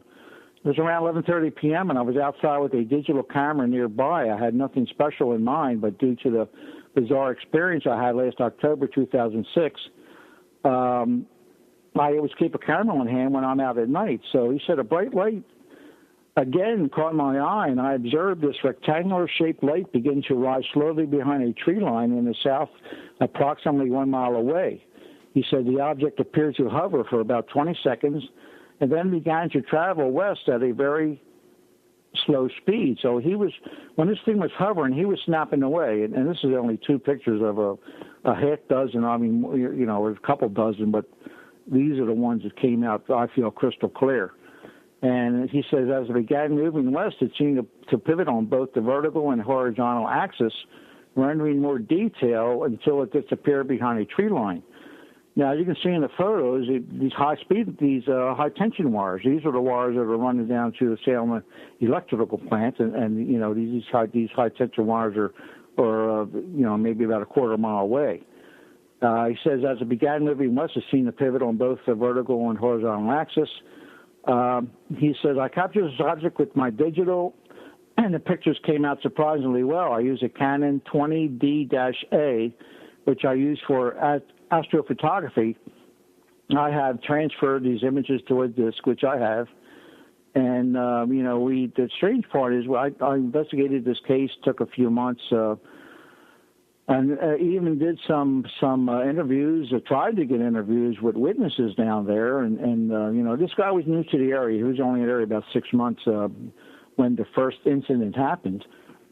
And normally the people in South Jersey are very friendly, but they were a lot of the neighbors, people who live next door and behind, within a quarter-mile radius of where he was. I mean, they were outright rude and didn't want to talk to me.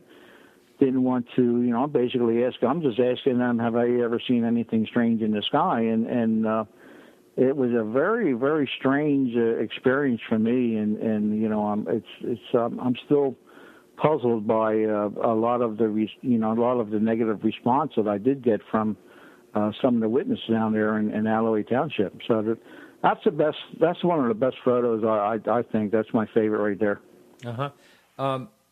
You have, what did you say, 9,000 photos? Yeah, I got over 9,000. I'm sitting on around 4,500 photos right now that I haven't even published yet. Now now I have people from all over the world sending me their photos or sending me their, what could this possibly be? They're sending me their stories and so I'm sitting on about 4,500 right now that, I like to post 3 or 4 a day just to keep people coming back to my website. I had over 233,000 views last in April, and the numbers are getting pretty high up there. But now everyone is sending me their photos, and my part-time, my little hobby here is kind of starting to turn into a full-time job. And of course, we don't get paid anything for this. MUFON doesn't pay us anything, and I'm not making any money on these photos. And it's a shame because I don't know if you're familiar with Billy Booth, UFO Casebook. UFO Casebook, yes. Mm-hmm. Yeah, .com, Billy Booth. Quite frankly, I think he's got the best website on the web, or he had the best website. From what I understand, Billy Booth is in a process. He wants to sell his website, and I think he's bailing out because of some medical problems that he's having. So I have to email him and get some more information from him. But I think he's bailing out of the whole thing here because of health problems. And quite frankly, I think UFOcasebook.com is he's got some tremendous information on there. And if you get a chance, I hope he doesn't delete it. But who knows? It's really kind of hard to say. Yeah, that's right. That is a great website, and it would be nice to see that carry on for sure. Yeah. Now, one of the reasons I was asking you about the size of how many photos you have is I had the pleasure of being at Ray Stanford's house last year, and he showed me some images, and one of them, it appeared to be a beam forward craft, like there was a beam forward that would that could help in the propulsion as far as going through. There's a lot of people seeing these things shoot off. There's no sound barrier broken. Have you seen anything that that comes to mind that looks like it could be like a beam ahead? Like when I say like almost like a staff of light that it's out ahead of the craft? No, frankly, I can't really think of anything like that. Of course, I have a couple photos with beams coming down from the craft and all that, but I don't have anything like that where the beam would be, pointing straight out from what, more of a disc shape of an object, or, right. Mm-hmm. Yeah, no, I can't really think of any photos that I have right now that I would have like that. Mm-hmm. Okay. That's strange. That was just one of the things I thought of as we're going along here. Anyone could call in. If you want to call in, it's 603-967-4030 if you have a question for the guest. Another thing, you are a private pilot, and, as I was just flying just a few hours ago back from Russia, I opened the window shade a couple of times and looked out and I've done a lot of flying over the years myself. I was never a private pilot, but I got up to the point about solo, and I still have my book and everything. Cool. But the thing is, you can see so much up in the sky. And, So a couple of questions come to mind. First of all, have you ever seen anything while you were flying yourself? No, I haven't. I almost got run over by a C-5 Galaxy going into Dover Air Force Base one afternoon, but that's another story. But no, I've never seen anything while I was flying. Yeah. And the other thing is, what do you think about the trouble that pilots get into if they report something? Commercial pilots.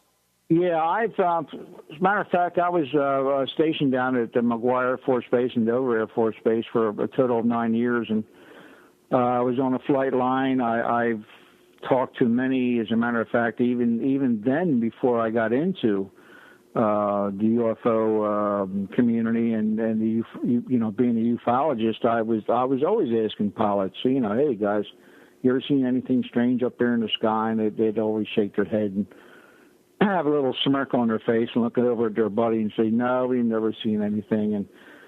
And I'll tell you what, though, there are a lot of pilots who have come out of the closet and have reported past sightings, and there's even some of them who, have reported some recent sightings they have. I think in the past they would have gotten in trouble. I mean, of course, if the word got out that a TWA pilot was seeing flying saucers in the sky, who would want to fly with him? They would think he was a little strange or a little weird, and they just wouldn't trust being in a plane with him. So I can understand why some of these the big shots in the airlines kind of frown upon these pilots reporting UFOs in the sky. Well, let's face it, all these pilots who fly these 747s and Airbuses and everything else, they're all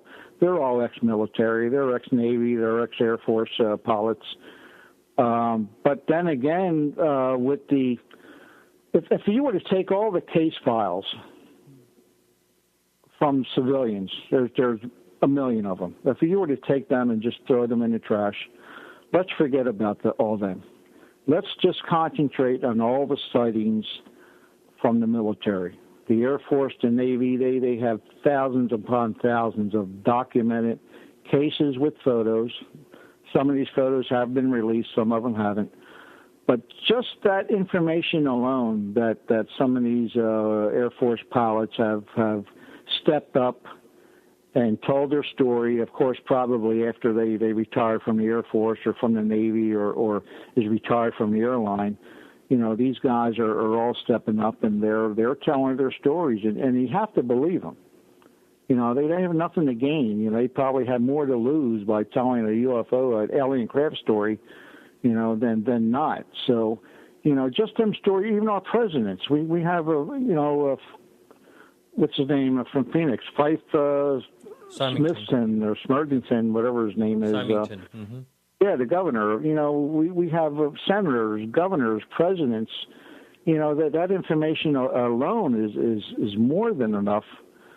That it's proof that these things are there. Now, a lot of people are always talking about Roswell, and I think Roswell is small beans compared to a lot of these military naval sightings, and especially the sightings in Washington D.C. there in 1952. That was let me see, July 12th to July 29th, 1952. I mean, these things were buzzing the White House for a week, right. And but no one talks about this.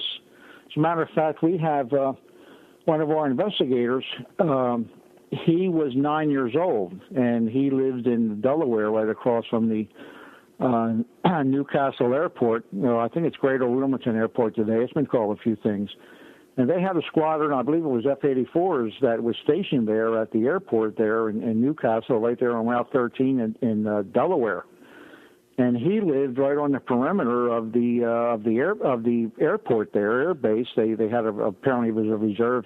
They still have a reserve base down there. C-130s fly there today. But back then, back in 52, they had F-84s, and his father worked at the airport. And he was 9 years old, And he was in a house, and his father come running in the house one night. And, he did maintenance or something over there at the airport, and he told his son and a couple of kids there and the mother, don't go outside. There's something going on at the airport. So, of course, he left, and the first thing they did is went outside like any normal person would. And damn if he didn't see a disc, an alien craft hovering over at the end of the runway right there at the same time. Now, this is the same time that they've already dispatched, when he tells me, the F-84s out of there. So this is at the same time that the F-84s from Newcastle Airport was dispatched out to Washington, D.C., and he sees an alien craft, over the end of the runway there. So we're still in the process of investigating that. That's going to be a long, hard one, trying to find more witnesses who are alive back in 1952 who lived in that area. That's kind of like easier said than done, but that's one project that I have on the books right now that I'm going to be looking into. But like I said, Roswell is small peanuts compared to these military sightings, and especially this 1952 Washington, D.C. incident. Now, I help Alejandro Rojas out with Open Minds News every week as well. So we just basically help each other out with our news stories.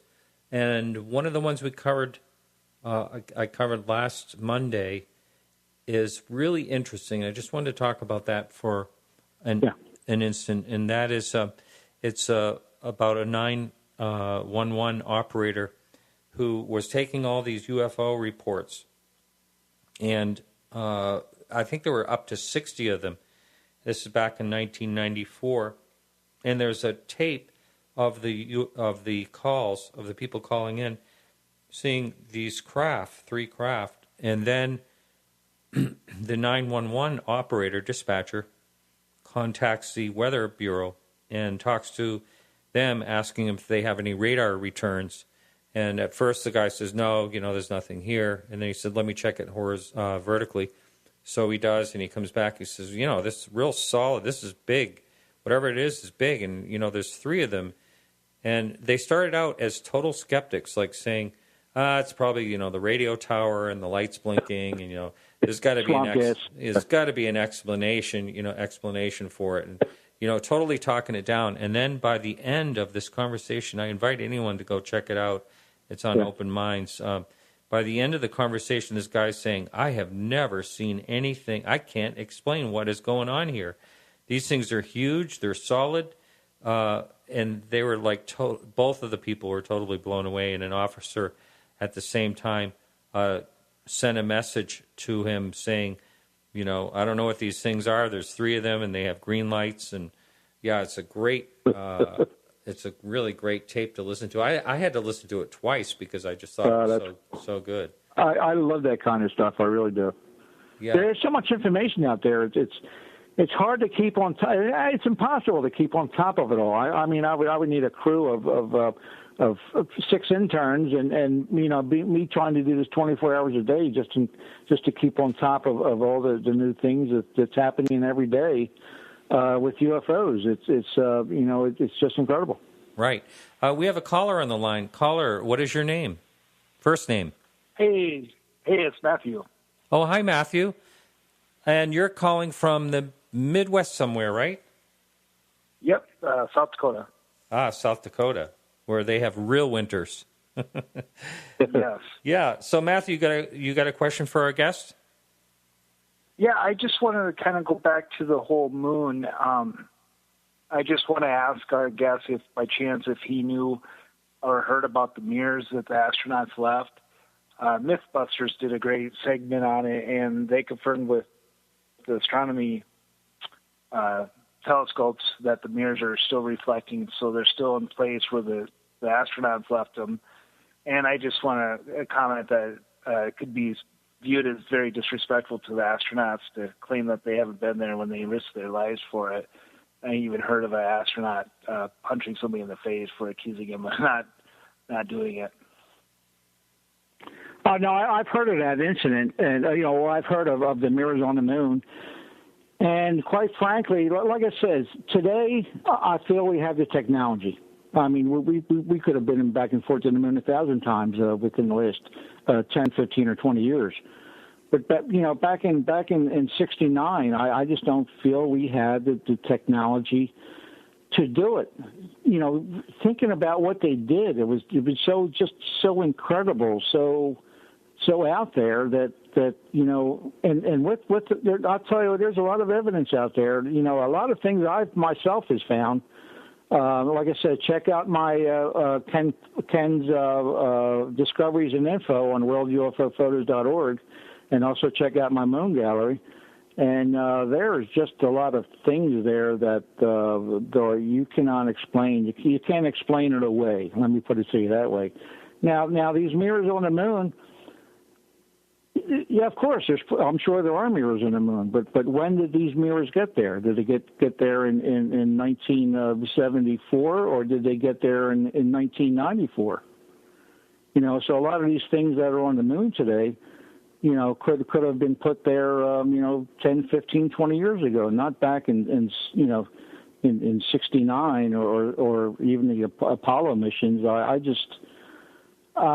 just have a hard time believing it. I really do. And I have respect for the astronauts. I mean, I'm a pilot myself. My hero is Chuck Yeager. And if you know anything about flying or being a pilot, then you have to know who Chuck Yeager is. Isn't he the one that set the world speed record on the ground? Yeah.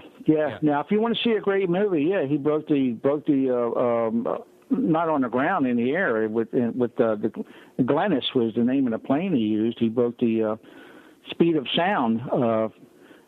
Now, if you want to see a great movie with a lot of good information, check out The Right Stuff. It's the story of the Mercury astronauts with Chuck Yeager and John Glenn and Deke Slayton and all the rest of them. And it's pretty incredible. You'd be surprised of a lot of the astronauts, a lot of the Mercury astronauts have come out and said they've seen UFOs. They've seen UFOs land in the desert. I mean, if these things are real, which I know they are, then I have to say that anything is possible. It really is. You hear so many theories out there, and you think to yourself, oh my God, that's so ridiculous. But you really have to keep an open mind, and I don't mean being naive. You don't want to be naive, but then again, you can't be a debunker or someone who wants to stick their head in the sand and just not believe any of these things without doing your research about it. So do your research on the computer. Go to Google. Just Google fake moon landing, and you'll read. It'll take you days to get through all the information, and some of it could be crap. Yeah, but what if it isn't? So I also think that I'm going to counter you and say, well, perhaps maybe you should have an open mind and think maybe the technology and the math. Of course, they had to use a lot more math hands-on than needed today with all the computing power that there is. But, it's not like we were, there was a bunch of dummies running the whole program. These were people that, through math, which, like I said, computers do it much quicker now and all that, but they figured out exactly how to do this. And I personally... I don't agree with you on the moon thing at all, but I'm not, it's not my job. My job is to have you present your thing, and you have the guests, have the listeners decide themselves. But I just think that, they had the capability. It was just different than we think of today. Yeah. Well, no, you're hey, you could be right, of course. Maybe we did go to the moon in '69, but I've just seen too many strange and weird things that you cannot explain, and so it's kind of and I don't trust the government. I'll say it right here on the air. I don't trust what they tell us. Yeah. Don't get me started on that conversation. Well, no, they've been lying to us for years, and they're lying to us today. They're lying to us about these alien craft that are flying around in our skies. So. Yeah. Well, on that, yes. on those lines, I do agree with you that the government does indeed lie to us, and there's many cases that there's hard evidence that is true. But I've said a number of times that I don't think the whole government knows what's going on. I don't even think that anyone really knows what's going on. My personal views, I think that they may know something is going on, but they don't know exactly what it is. Well, I think the government's too large. I mean, it's one person, one hand doesn't know what the other one's doing, and there's no way of keeping track of all this stuff. It's just too big. Yep, and I think you think let's go back in time, all the way back to say when people say was the beginning of flying saucers and all that, which I don't. I think there were sightings. As a matter of fact, there was a sighting 17th century, which means I think it was the late 1600s, an amazing sighting that was just revealed through Russian documents. It's in a book that's out. It's pretty amazing. But no, I believe that. I feel that I feel these alien craft have been around for millions of years, and I tell people, I feel that people they can't wrap and I have a hard time sometimes wrapping my head around how big this universe is. I feel there's well, is it billions, trillions, and quadrillions? Is that the next step up? Is quadrillions? I think. I feel there's quadrillions of Earth-like planets floating around in space right now. That's how big I think this universe is. Yeah. And I know the scientists, they proved one of the universes. I love scientists and I respect them, but a lot of it's guessing. Yeah. One scientist guesses that, and you see in the news the next day, we discovered the end of the universe. Well, what's at the end of the universe? A Starbucks? So yeah, like if the universe if the universe ends, what is there, a wall there or something? Yeah. I don't know. It's all hard for us to comprehend, and you look at where we are and looking out. It's just amazing that we know as much as we do. It really is. That's true. So, okay, we are just coming up to the end of the show. So, if you would. All right. Someone wants to know on the message board, just a quick question because we don't have too much time. How can you say the moon landings are fake by disproving photos and then claim photos from these missions are proof of UFOs? Well, I would basically, say to the person just to Google it. I want you to be the researcher. I want you to prove to me or prove to Martin or anybody else that we did land on the moon. And I think the more information you dig up about us landing on the moon in 1969, you're going to find more information saying that we didn't land on the moon in 1969. So this is just something that our listeners will have to do for themselves, is check it out and decide for yourself. Have you ever Googled real, in quotations, real moon landing? I probably have. Yeah. Someone just put that up on the message board. So if you would, please give out your websites one more time. My UFO websites is worldufophotos.org and worldufophotos.news.org. And I have I'm the founder of a Christian organization called Heaven's Rangers. It's www.heavensrangers.net. What we're trying to do is lobby the Vatican to open up the Vatican Library so we can find out the truth about the Christian religion. How about that? Okay, well, thanks so much. It was a pleasure. Martin, it was an honor. It was a pleasure to be on Podcast UFO, and I hope to come back someday. All right, well, you take care. Thanks a lot. Okay, thank you. All right, everyone. So that is it for the show this evening. Thank you for listening. And just a couple people to thank. First of all, I always forget to thank Alejandro Rojas for helping me out with the news. So thank you, Alejandro, you knucklehead, you. And also, I want to thank Peggy Shunning for managing our Facebook page. Bruce Renier gave us that tune that we listened to right in the very beginning, and Carrie Lloyd Whitehouse for the music for the intro and outro.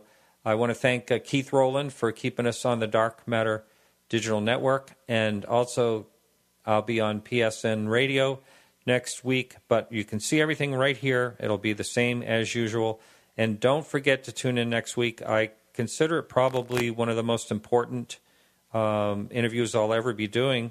That's with Chris Mellon. I've been seeing some emails coming in from him while I'm doing the show here, and don't miss that one.